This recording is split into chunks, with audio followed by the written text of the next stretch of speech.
In this very short video, I'll be walking you through some Oxford-style group tutorial tips and instructions. There's a separate video for how to actually write your tutorial essay and submit it, so on. This video, as we speak, focuses on how to prepare for the tutorial itself and what to do during the tutorial. And I'd like to share with you a document. Here we go. Just a random document from one of the classes that I've taught. But basically, the same parameters, the same instructions apply for all, with some slight modifications. So, first of all, we begin with remotely or in person. We start class regularly together. After some housekeeping matters, we break into smaller groups, whether that's different locations at the university, different spaces, or then Zoom discussion breakout rooms. Usually, each essay is allocated a half an hour, 30 minutes.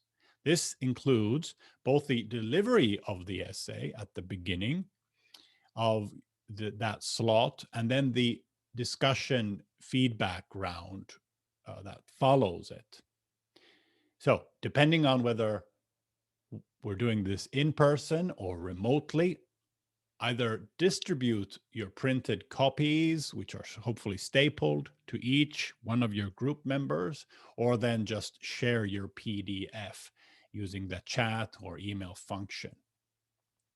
This will help everyone. It's a kind of an intellectual crutch of sorts. They won't be reading along with you. That's a big mistake. But it gives them an opportunity to check things later, or if it's a physical copy, to use it for note-taking.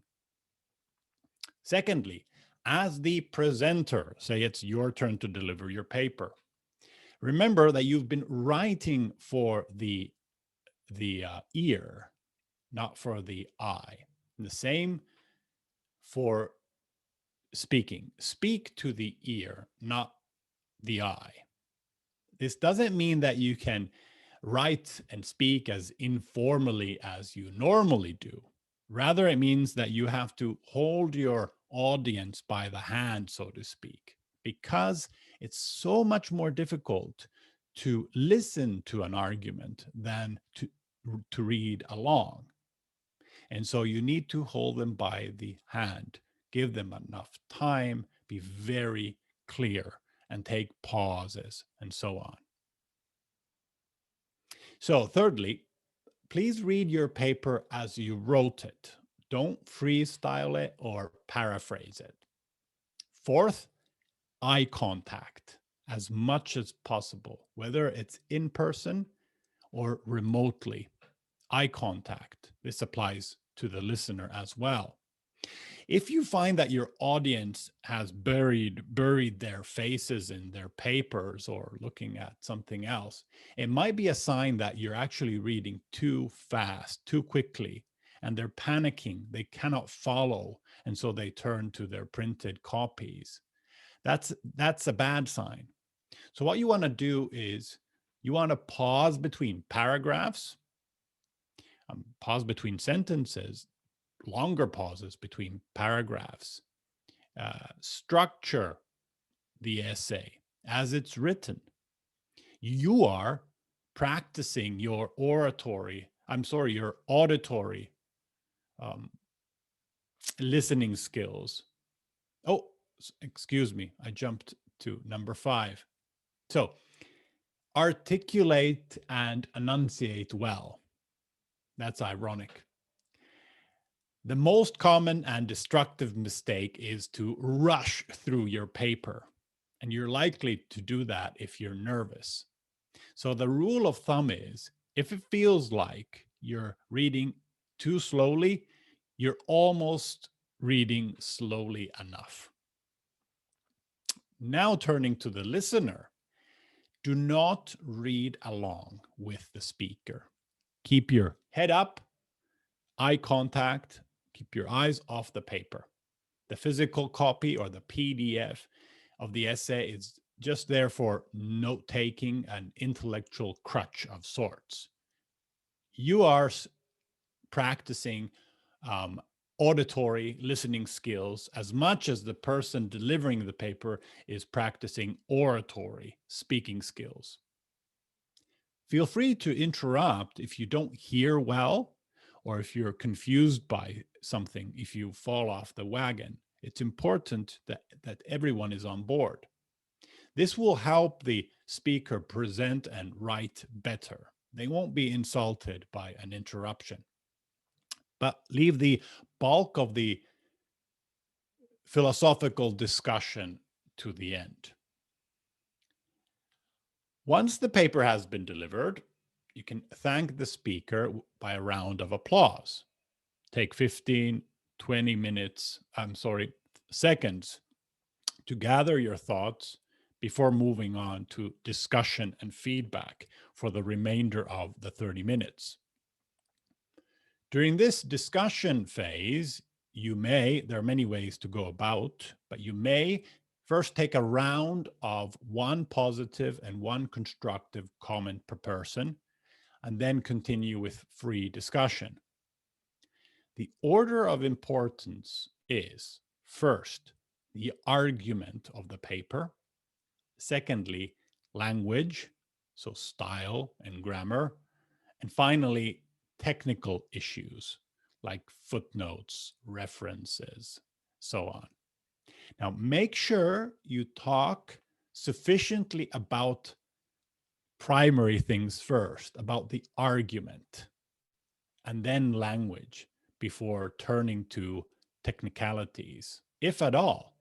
If you never make it to language, if you never make it to technicalities, let alone, congratulate yourself. It means that you've been focusing on primary things.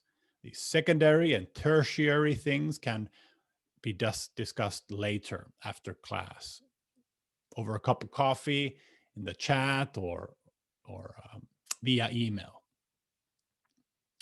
Remember that both of you, so both the presenter and the listeners, have a mutual shared responsibility to make the discussion and the feedback phase profitable for all.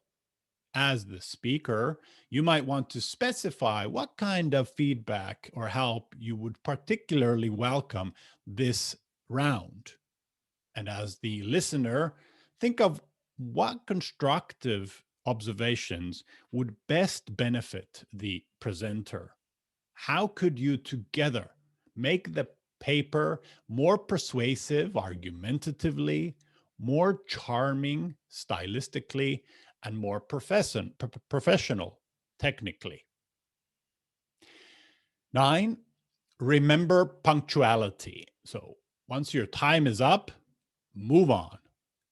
Otherwise, it eats into subsequent papers, and then we're in trouble. You may want to assign a timekeeper at the beginning of the tutorial who can give a subtle 5-minute heads up before time is up for a given paper, and a not so subtle 1-minute heads up before. If you have fewer essays or papers than another group, say you're short one, then still use the whole tutorial for discussion. You may have 40 minutes per paper, for example, instead of 30. You may take a 5-10 minute break in between each paper. But think of it as an added gift. Spend the totality of the class time discussing the papers, whether you have 3 papers or 4 papers or 5 papers. Usually it'll amount to 30 minutes per paper, but it might be more than that.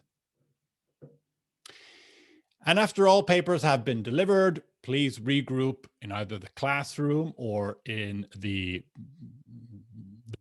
Zoom base.